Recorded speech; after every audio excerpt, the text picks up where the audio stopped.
Blame It on Vanity by Denise Matthews, formerly known as Vanity. Chapter 7. Make sure you like this video and subscribe to my channel. This is Chapter 7. It's called Patty Cake Persnickety. My sisters studied me head to toe, much like a doctor would when searching down the esophagus.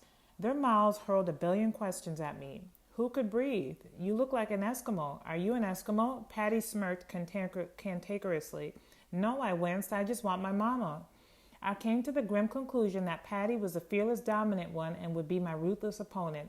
Such as it was, I would be left to fend for myself in the exhaustive matters of fighting. Debbie tried to make herself scarce.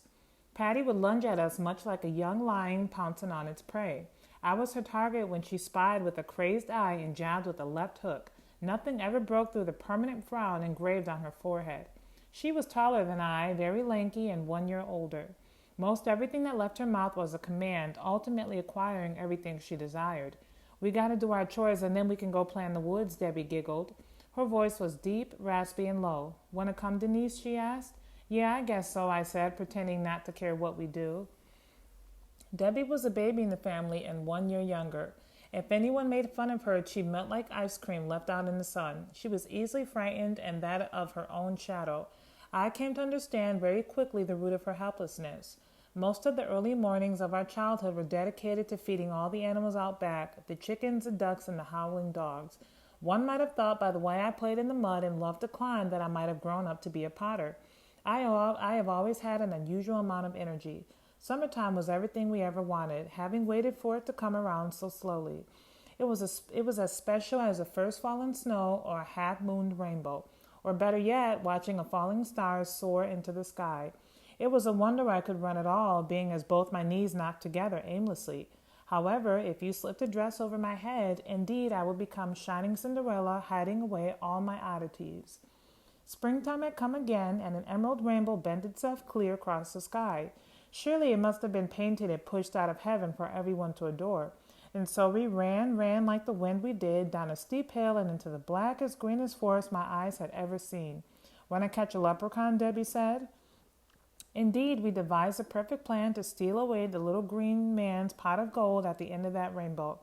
We'll tiptoe in and sneak up on him. I got some string from the junkyard to bind his hands and feet with, she whispered. I'll tie this rag around his head and blindfold his eyes. On your mark, get set, go, screamed Patty. I took off running my hardest beside her. We ran like mad, squealing and mimicking all the peculiar creatures of flight. Every few minutes we'd stop, bend over grabbing our bellies, and laugh real hard. We were like galloping baby ponies that never tire, or like baby rabbits running, scurrying into their tiny cubby holes.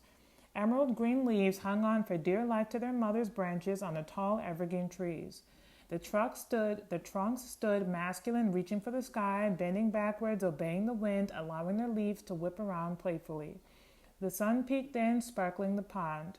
Tiny lavender flowers were budding up all around the shallow water. Birds were flirting. Crickets and frogs were croaking. Their voices echoed upwards into the heavens. Even the angels could enjoy. Soft white petals, shaken by a tender breeze, fell from the trees and took rest in my hair. I was dizzy in wonderment. Come wintertime, the pond will be frozen over and we'll be skating right in this very place, Patty said joyfully. We built ourselves forts to hide away in and pretend, and we giggled, telling silly jokes, making up senseless rules until it was time to run again. I can still see Debbie waving yellow dandelions high in the breeze, screaming, "Wait for me!" We would hold them under our chins to see if we loved butter. Patty ran like a wild bobcat, pushed on by a north wind, leaving a dusty trail behind her. We, like yelping newborn puppies, gasping for air, ran close behind her. The smell of a freshly baked bread seeped its way into the woods.